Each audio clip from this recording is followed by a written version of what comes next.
As a nurse, you do not want to give these medications that I'm about to go over without checking the following labs.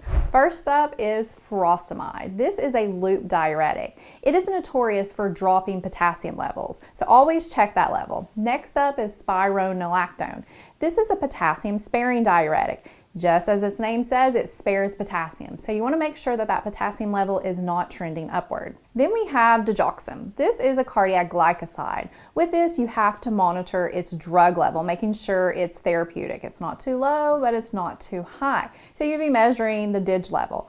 Also, you want to take a peek at that potassium level because low levels of potassium actually increase the risk of digoxin toxicity. Then we have ACE inhibitors and angiotensin II receptor blockers, also called ARBs. These medications are cardiac medicines that help lower blood pressure, treat heart failure, and so forth. An example of an ACE inhibitor would be captopril. An example of an ARB would be losartan. With these medications, you have to monitor renal function, so check out that creatinine. Also, take a peek at that potassium level because it can cause hyperkalemia. Up next, we have some anticoagulants. First up is heparin. With this, you want to make sure you're monitoring the APTT along with platelet levels because with heparin, it can cause what's known as heparin-induced thrombocytopenia. Then with warfarin, you want to monitor that PT-INR. Then we have lithium. This is a mood stabilizer. With this, we have to monitor the drug level of lithium within the body, making sure the patient's not getting too toxic. Also, we want to make sure the patient's renal function is within normal range, so checking the creatinine. But we also want to monitor the sodium level because a low sodium level can actually increase the risk of lithium toxicity. And the reason for this is because your body, in a sense, looks at lithium and sodium as the same. So if that sodium level starts to drop, the kidneys will say, oh, I've got to keep more sodium. But it will also try to keep more lithium, which hence will increase the levels within the body. Then we have valproic acid. This is an anticonvulsant and mood stabilizer. It can affect the liver function, so you want to monitor the liver, also the platelets and the drug level. Then we have phenytoin. This is an anticonvulsant. One of the big things you have to watch out for this is its levels. You want to make sure that that level falls within 10 to 20 micrograms per milliliter.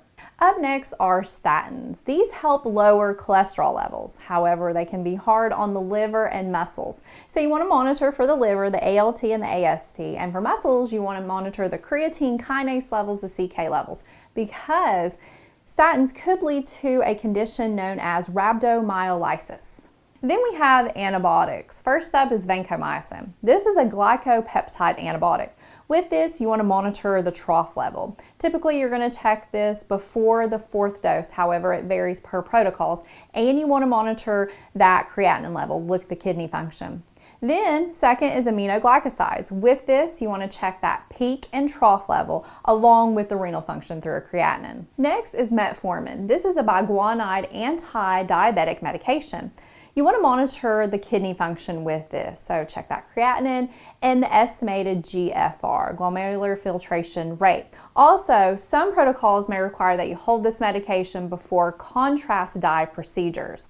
Then we have insulin. This is an anti-diabetic medication as well. Big thing it's going to do is drop blood glucose, so you want to measure the glucose.